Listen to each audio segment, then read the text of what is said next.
നാണം കെട്ട പടിയിറക്കത്തിന് ഇനി അധിക നാളില്ല മുഖ്യമന്ത്രി പിണറായി വിജയൻ. നിങ്ങൾ എത്ര റെക്കോർഡിട്ട് അധികാര കസേരയിൽ അങ്ങനെ അള്ളിപ്പിടിച്ചിരിക്കാൻ ശ്രമിച്ചാലും UDFന്റെ പെൺപുലികളടക്കം ഇനി അങ്ങോട്ട് താരവാഴ്ചയുടെ കാലമാണ് കാണാൻ പോകുന്നത്. ഇത് പറയാൻ കാരണം നിങ്ങളുടെ തലസ്ഥാന നഗരിയിൽ നിങ്ങളുടെ മൂക്കിൻ തുമ്പിൽ ഒരു പെൺകുട്ടിയുടെ വോട്ട് വെട്ടിമാറ്റി. ആര് എന്ന ചോദ്യത്തിന് കഴിഞ്ഞ 5 വർഷങ്ങൾക്ക് മുമ്പ് നിങ്ങൾ ഒരു പെൺകുട്ടിയെ സ്ഥാനാർത്ഥിയാക്കിയിരുന്നു. ഏറ്റവും പ്രായം കുറഞ്ഞ പെൺകുട്ടി എന്ന പേരിലാണ് മേയർ ആര്യ രാജേന്ദ്രനെ അവതരിപ്പിച്ചത്. പിന്നീട് അങ്ങോട്ട് ഏറ്റവും പ്രായം കുറഞ്ഞ മേയറായി. ലണ്ടനിൽ പോയി അവാർഡുകൾ വാങ്ങിച്ചു കൂട്ടി. ന്യൂയോർക്ക് ഭരണാധികാരി മംദാനി പോലും പറഞ്ഞു ആര്യയെ പറ്റി. പക്ഷേ അപ്പോഴൊക്കെ നിങ്ങൾ അറിയാതെ പോയ ഒന്നുണ്ട്. അത് നിങ്ങളുടെ കാലിനടിയിലെ മണ്ണൊലിച്ചു പോകുന്നു എന്നുള്ളത് തന്നെയാണ്. അതിൽ പേടിച്ചിട്ടാണ് രാത്രിക്ക് രാത്രി മേയർ ആര്യ രാജേന്ദ്രൻ തെരഞ്ഞെടുപ്പ് ഓഫീസിൽ പോകുന്നതും വൈഷ്ണ സുരേഷ് എന്ന കോൺഗ്രസിന്റെ ഏറ്റവും പ്രായം കുറഞ്ഞ മുട്ടടയിലെ സ്ഥാനാർത്ഥിയുടെ പേര് വെട്ടി മാറ്റിയതും. ഇന്നിപ്പോൾ മുരളീധരൻ ആ കാര്യം ഉറപ്പിച്ചു പറയുകയാണ്. പിന്നിൽ മറ്റൊരാളുണ്ട്. മറ്റൊരാളെന്നത് ആര്യ രാജേന്ദ്രൻ തന്നെയാണ്. പക്ഷേ ഒരു ചുക്കും ചുണ്ണാമ്പും നടന്നില്ല എന്ന് പറഞ്ഞാൽ മതിയല്ലോ. തെരഞ്ഞെടുപ്പിന് മുമ്പേ കോൺഗ്രസ് സ്ഥാനാർത്ഥിയെ ജയിപ്പിക്കുന്ന തരത്തിൽ ആനമണ്ടൻ പരിപാടിയായി പോയി മേയറൂട്ടി ചെയ്തു കൂട്ടിയത്. അതുകൊണ്ടാണ് ഇപ്പോൾ തിരുവനന്തപുരത്ത് നിന്നും നാടുകടത്തി കോഴിക്കോട്ടേക്ക് എത്തിച്ചിരിക്കുന്നത്. ഇപ്പോൾ CPM കാരണം വലിയ വായിൽ വിളിച്ചു പറഞ്ഞു ഒരു പെൺകുട്ടി അവരെ ഇറക്കി വലിയ റെക്കോർഡ് നേടി എന്നൊക്കെ പറയുമ്പോഴും ഭരണം വളരെ മോശമായിരുന്നു എന്ന് തിരുവനന്തപുരത്തുകാർ പറയുകയും ചെയ്യുന്നു. അവിടെയാണ് ഇനി തിരുവനന്തപുരത്ത് തന്നെ രണ്ടാമതൊന്നുകൂടി അവതരിപ്പിച്ചാൽ ഒന്ന് ജയിച്ചു കാണിക്കാൻ പോലും ആര്യയെ കൊണ്ട് പറ്റില്ല എന്നിട്ടല്ലേ മേയർ. എന്തായാലും നല്ലത് 4 കൊടുക്കുന്നുണ്ട് മുരളീധരൻ. ഞങ്ങളിപ്പോഴും വിശ്വസിക്കുന്ന അതിൻ്റെ ബിഹൈൻഡ് ദ കർട്ടൻ ആരോ ഉണ്ട്. അത് വലിയ ഉന്നതമായിട്ടുള്ള വ്യക്തികൾ അതിൻ്റെ പുറകിലുണ്ട്. അല്ലെങ്കിൽ ഇത്രയും നഗ്നമായിട്ടുള്ളൊരു നടപടി സ്വീകരിക്കാൻ ഈ ഉദ്യോഗസ്ഥന്മാർ തയ്യാറാവില്ല. ഉദ്യോഗസ്ഥന്മാരുടെ പേരെടുത്ത് പറഞ്ഞുകൊണ്ടാണ് തെരഞ്ഞെടുപ്പ് കമ്മീഷൻ കുറ്റപ്പെടുത്തിയിട്ടുള്ളത്. അപ്പോൾ അവരെ പ്രേരിപ്പിച്ച ആരാണ്? അതെ, 2 നഗരസഭാ ഉദ്യോഗസ്ഥന്മാരുടെ പുറയിൽ ഉണ്ട്. ഞങ്ങൾക്ക് ലഭ്യമായൊരു വിവരം, എൻ്റെ കാര്യങ്ങൾ പരിശോധിച്ചുകൊണ്ടിരിക്കുകയാണ്. ഈ 13-ാം തീയതി രാത്രി മേയർ അവിടെ വന്ന് അവരുടെ സമ്മർദ്ദത്തിൻ്റെ ഫലമായിട്ട് പേര് വെട്ടിച്ചു എന്നൊരു വാർത്ത നഗരസഭയുള്ള കോൺഗ്രസ് യൂണിയൻ്റെ ആളുകൾ ഞങ്ങളോട് സൂചിപ്പിച്ചിട്ടുണ്ടായിരുന്നു. അപ്പോൾ ആ കാര്യങ്ങളൊക്കെ ഞങ്ങൾ അന്വേഷിക്കുന്നുണ്ട്. ഏതായാലും അക്കാര്യത്തിൽ നിയമ നടപടി ഞങ്ങൾ സ്വീകരിക്കും. എന്തിന് പേര് വെട്ടി എന്നുള്ളതിനെക്കുറിച്ച് ഇലക്ഷൻ കമ്മീഷൻ കുറ്റപ്പെടുത്തിയ സ്ഥിതിക്ക് ആ ഉദ്യോഗസ്ഥർക്കെതിരെ നിയമ നടപടി സ്വീകരിക്കുന്ന കാര്യം പാർട്ടി ആലോചിച്ച് തീരുമാനമെടുക്കും. കാരണം ഇത് മത്സരിക്കാനുള്ള അവകാശങ്ങളെ ഒരിക്കലും ഹനിക്കാൻ പാടില്ല. വോട്ടർ പട്ടികയിൽ പേരുണ്ടായിട്ട് പോലും അത് എന്തുകൊണ്ട് അത് വെട്ടി? വൈഷ്ണയുടെ ഭാഗം കേട്ടില്ല എന്ന് മാത്രമല്ല, ഈ പരാതിക്കാരൻ ഹാജരാവാതിരുന്നു. വൈഷ്ണ പരാതി പറയാൻ വേണ്ടി ചെന്നു. വൈഷ്ണവ് അവിടെ ചെന്നു. വൈഷ്ണയുടെ പരാതി കേൾക്കാതെ ഹാജരാവാത്ത ഹർജിക്കാരൻ്റെ വാക്ക് അദ്ദേഹത്തിൻ്റെ ഡോക്യുമെൻറ്റിൻ്റെ അടിസ്ഥാനത്തിൽ നടപടിയെടുത്തു. അത് തികച്ചും കുറ്റകരമാണ്. അത് തെരഞ്ഞെടുപ്പ് ചട്ടങ്ങളുടെ നഗ്നമായിട്ടുള്ള ലംഘനമാണ്. അതുകൊണ്ടാണ് പറഞ്ഞത് ബിഹൈൻഡ് ദ കർട്ടൻ ഏതോ ശക്തി പ്രവർത്തിക്കുന്നുണ്ട്. അതുകൊണ്ട് തന്നെ ഇതിൻ്റെ പുറകിൽ പ്രവർത്തിക്കുന്ന ആരാണെന്ന് ഞങ്ങൾ കണ്ടുപിടിക്കും. അതിനുള്ള നിയമ നടപടിയായിട്ട് ഞങ്ങൾ മുന്നോട്ട് പോകും എന്ന് ഞങ്ങളുടെ സംഘടനയിൽപ്പെട്ടവർ ഞങ്ങളോട് സൂചന നൽകിയിരുന്നു. 14-ാം തീയതി കാലത്ത് തന്നെ. അതാണ് ഞാൻ 14-ാം തീയതി ഞങ്ങളുടെ കോർപ്പറേഷൻ ഓഫീസ് മാർച്ചിൻ്റെ അന്ന് ഞാൻ ഈ കാര്യം സൂചിപ്പിച്ചിരുന്നു. ഇങ്ങനെയുള്ള വാർത്തകൾ ഞങ്ങൾക്ക് കിട്ടിയിട്ടുണ്ട് എന്ന് സൂചിപ്പിച്ചിരുന്നു. പക്ഷേ 14-ാം തീയതി വൈകുന്നേരം ആയപ്പോഴേക്കും പേര് വെട്ടിക്കൊണ്ടുള്ള തീരുമാനമാണ്. വെറും മേയർ മാത്രമായിട്ട് ഉണ്ടാവുമെന്ന് ഞാൻ കരുതുന്നില്ല. ഇപ്പോൾ ഇന്ന് ശിവൻകുട്ടി ഒരു സ്റ്റേറ്റ്മെൻറ്റ് ഇറക്കിയിട്ടുണ്ട്. വോട്ടർ പട്ടികയിലെ പേര് പരിശോധിക്കാതെ സ്ഥാനാർത്ഥികളാക്കി എന്ന് പറഞ്ഞിട്ടുണ്ട്. അപ്പോൾ അതിൽ നിന്ന് തന്നെ ഒരു ഉന്നത ബന്ധമുണ്ട്. ശിവൻകുട്ടി കോഴിക്കോട്ടെ കാര്യം ഇതുമായിട്ട് തികച്ചും വ്യത്യസ്തമാണ്.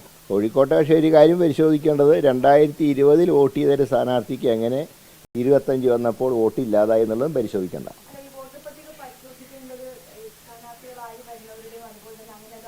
അല്ല, ഇവിടെ വോട്ടർ പട്ടിക പരിശോധിക്കേണ്ടല്ല.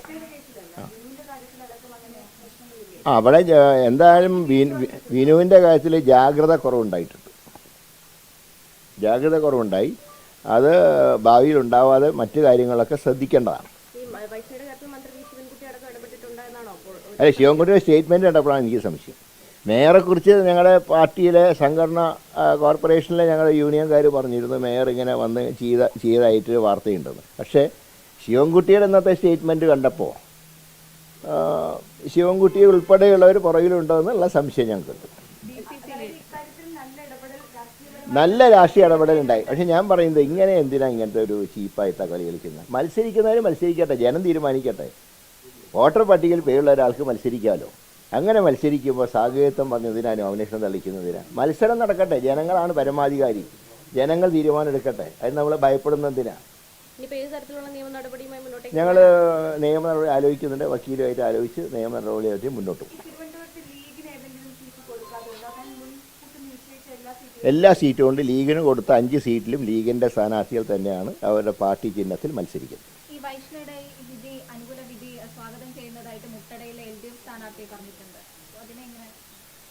അല്ല, അതിപ്പോൾ അദ്ദേഹത്തിന് സ്വാഗതം ചെയ്യാൻ നിവർത്തിയില്ലല്ലോ. എല്ലാ തിരുപ്പം കളിയും കളിക്കുകയും ചെയ്തിട്ട് അവസാനം കോടതിയിൽ തോറ്റപ്പോൾ സ്വാഗതം ചെയ്യുക. ഏതായാലും സ്വാഗതം ചെയ്തില്ല, അത്രയെങ്കിലും നന്ദി.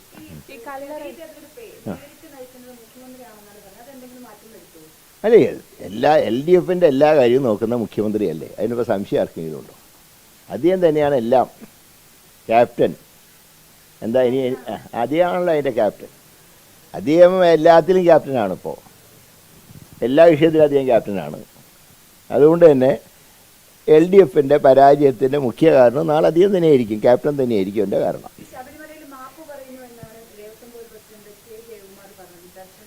അല്ല, അദ്ദേഹത്തിന് ഇത് പൂർണ്ണമായിട്ടും നമുക്ക് വിമർശിക്കാൻ നിവർത്തിയില്ല. കാരണം തലേന്നാണ് ചാർജ് എടുക്കുന്നത്. തലേന്ന് ചാർജ് എടുത്ത് പിറ്റേന്ന് നോക്കുമ്പോൾ കൈവിട്ട് പോയി. പക്ഷേ ഇവിടെ ഗവൺമെൻറ് ഉത്തരവാദിത്തമുണ്ട്. ഗവൺമെൻറ് പറഞ്ഞത് പെരുമാറ്റച്ചട്ടം കാരണം യോഗം വിളിക്കാൻ കഴിഞ്ഞില്ല. അത് തെറ്റല്ലേ? നവംബർ 10-ാം തീയതിയാണ് പെരുമാറ്റച്ചട്ടം വരുന്നത്. എല്ലാവർക്കും അറിഞ്ഞൂടെ നവംബർ 17-ാം തീയതിയാണ് വൃശ്ചികം 1-ാം തീയതി. നേരത്തെ തയ്യാറെടുപ്പ് നടത്തേണ്ടതല്ലേ?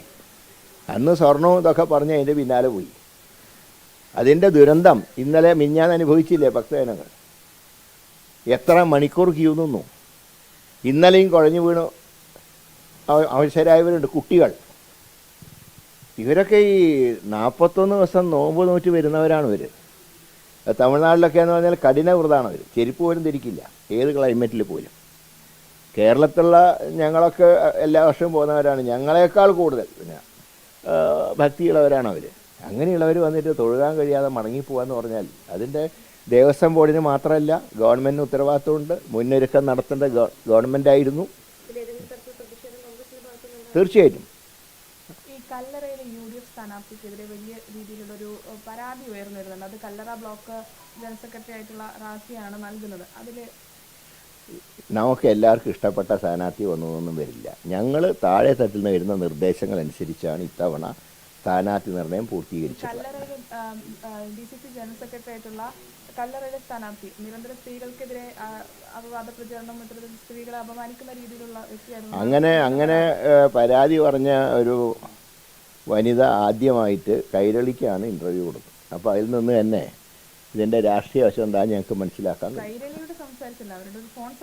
ഫോൺ സംഭാഷണമല്ല, കൈരളിയോടാണ് സംസാരിച്ചത്. അപ്പോൾ അതുകൊണ്ട് തന്നെ അവരുടെ രാഷ്ട്രീയ നയം എന്താണെന്ന് വ്യക്തമായി. കൈരളിയോട് സംസാരിക്കുന്നതിന് മോശം ഉണ്ടായിട്ടല്ല, പക്ഷേ കൈരളിയോട് മാത്രം സംസാരിക്കുകയും ജയഹിന്ദിനോട് സംസാരിക്കുകയും ചെയ്തപ്പോൾ സംതിങ് റോങ് എന്നാണ് പാർട്ടി കണ്ടുപിടിച്ചത്. ഏതായാലും പാർട്ടി സ്ഥാനാർത്ഥിയെ നിശ്ചയിച്ചു. ആ സ്ഥാനാർത്ഥിയായിട്ട് മുന്നോട്ട് പോകുന്നുണ്ട്. അതിനെക്കുറിച്ച് കൂടുതൽ പരാതിയൊന്നും നേതൃത്വത്തിന് ഇതുവരെ ലഭിച്ചിട്ടില്ല. തീരുമാനം ഇന്നത്തോടെ സ്ഥാനാർത്ഥികളെ പ്രഖ്യാപിക്കും. വർക്കലി ആറ്റിങ്ങൽ ഇന്ന് പൂർണ്ണമായിട്ട് സ്ഥാനാർത്ഥി പ്രഖ്യാപനമുണ്ട്. അതൊക്കെ ഇടയ്ക്ക് ചില രാജിവെക്കും, പിറ്റേന്ന് പിൻവലിക്കും. ഈ രാജി ഇതൊക്കെ സ്ഥിരം പതിവുള്ളതാണ്. സാധാരണ രാജീൻ്റെ അത്ര ഇത്തവണ ഇല്ല. രാജി ഇത്തവണ കുറവാണ്. KPC ജനറൽ സെക്രട്ടറിമാരും അങ്ങനെ സ്ഥാനങ്ങൾ രാജിവെക്കാൻ പാടില്ല. അവർക്ക് ഉത്തരവാദിത്തപ്പെട്ട സ്ഥാനങ്ങൾ വഹിക്കുന്നവരാണ്. അങ്ങനെയുള്ളവർ ഈ സന്ദർഭത്തിൽ പ്രശ്നങ്ങൾ പരിഹരിക്കാനാണ് നോക്കേണ്ടത്. അതിന് പകരം രാജിവെച്ച് വെറുതെ വാർത്ത ഉണ്ടാക്കരുത്. പിന്നെ എല്ലാ പാർട്ടിയിലും ഇത്തവണ പ്രശ്നങ്ങളുണ്ട്. CPM-ലും ഉണ്ട്, BJP-ലും ഉണ്ട്, കൂട്ടത്തിൽ കുറച്ച് ഞങ്ങളുടെ പാർട്ടിയിലുണ്ട്. അതിൽ കൂടുതലായിട്ടൊന്നുമില്ല.